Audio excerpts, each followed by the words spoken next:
Hello everyone, welcome back to my channel Teach Yourself. Today we read class 7th, chapter number 1, Nutrition in Plants. In class 6th, you learned that food is essential for all living organism. आपने class 6 में पढ़ा होगा कि जो खाना होता है वो सब के लिए बहुत ज़रूरी होता है। सब के लिए मतलब सारे जीव के लिए, जीवित चीज़ों के लिए बहुत ज़रूरी होता है। You also learn that carbohydrates, proteins, fats, vitamins and minerals R component of food. आपने ये भी पढ़ा होगा कि कार्बोहाइड्रेट और protein, fats, vitamin and minerals जो है वो कंपोनेंट ऑफ फूड है। आते हैं आगे। These components of food are called nutrients. अब इन सबको कंपोनेंट ऑफ फूड को कहते हैं हम nutrients and are necessary for our body, और ये सब बहुत ज़रूरी होता है हमारी बॉडी के लिए। आगे चलते हैं। All living organism required food. Plants can synthesize food for themselves, but animals including human cannot. They get it from plants or animals that eat plants. Thus, humans and animals are directly or indirectly depend on plants. जो हम इंसान हैं और जो animals हैं वो जो है प्लांट पे डायरेक्टली और इनडायरेक्टली डिपेंड हैं। अब नीचे आते हैं। Mode of nutrients in plants. Plants are the only organism that can prepare food for themselves by using water, carbon dioxide and minerals. The raw materials are present in their surroundings.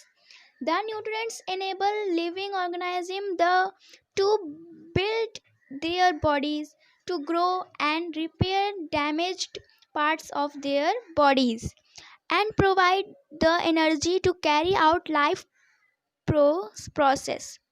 Nutrients is the mode of taking food by an organism and its utilization by the body. The body of nutrients in which organism make food themselves from simple substance is called autotrophic. Auto is equals to self. Trops is equals to nourishment. Nutrition, therefore plants are called autotrophics. Therefore plants are called autotrophics. Animals and most other organisms take in food prepared by plants. Animals जो है और जो most organism है वो अपना food लेते हैं plant से ही प्रिपेयर करते हैं, प्लांट से ही लेते हैं। They are called heterotrophs. समझ में आया ये? Heterotrophs, heteros is equals to other. Now we may ask where the food factories of plants are located. Whether food is made in all part of a plant or only in certain part. How do plants obtain the raw material from the surroundings? How do they transport them to the food factories of plants? वही सब इसमें पूछ रहा है, इसमें बता नहीं रहा, सब पूछ रहा है कि प्लांट्स कैसे बनता है, कहाँ से ट्रांसपोर्ट होता है, उसकी फैक्ट्री कहाँ है प्लांट्स की, ऐसा कुछ इसमें पूछ रहा है। बच्चों के मन में सवाल आते हैं ना, तो वही इसमें पूछ रहा है। 1.2 photosynthesis, food making process in plant. Leaves are the food factories of plants. Leaves are the food factories of plants. Therefore, all the raw materials must reach the leaf. Water and minerals present in the soil are absorbed by the root and transported to the leaves. इसमें आपको ये बताया है कि जो plant होता है वो कैसे बनता है, मतलब कि उसमें जो वो लीफ में जाता है कैसे, उसका एब्जॉर्ब कैसे करती है root.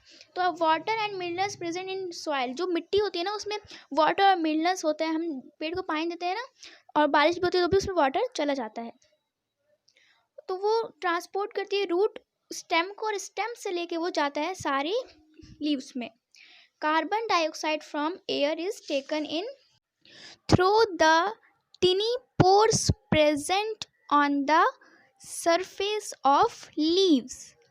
These pores are surrounded by Golgi cells.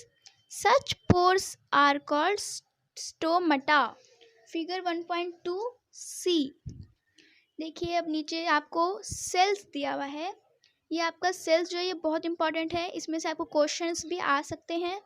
तो सेल्स में हम पढ़ते हैं, you have seen that buildings are made of BRICS.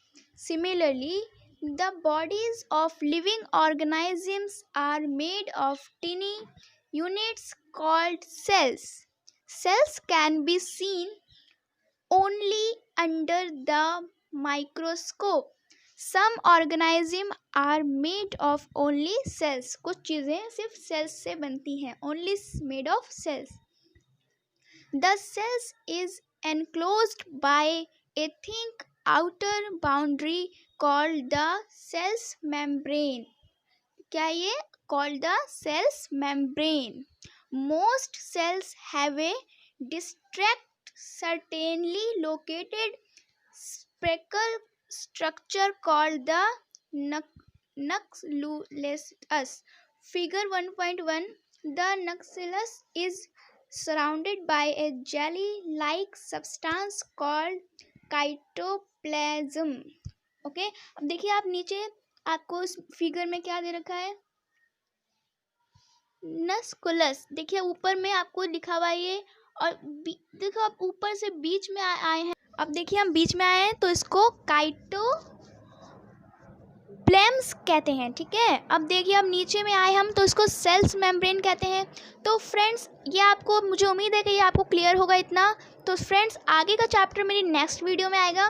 तब तक के लिए thanks for watching. Subscribe my channel and press the bell icon.